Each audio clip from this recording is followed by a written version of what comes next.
Hay mga langga, kagabi pa lang nabatyagan na namon ang kasadya sing Dinagyang Festival 2024 diri sa Iloilo. Ang kasadya kag manawit kag mahamot nga mga inasal amo na masimutan sa kilid sa mga dalanon. Kasi may duty pa ako gali kagabi.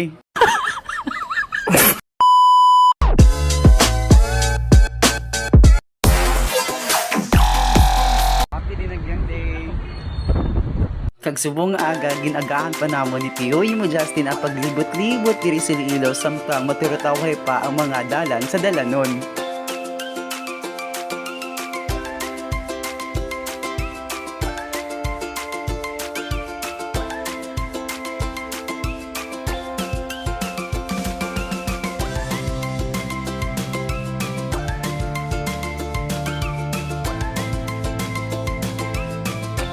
Kag sa paglibot-libot namon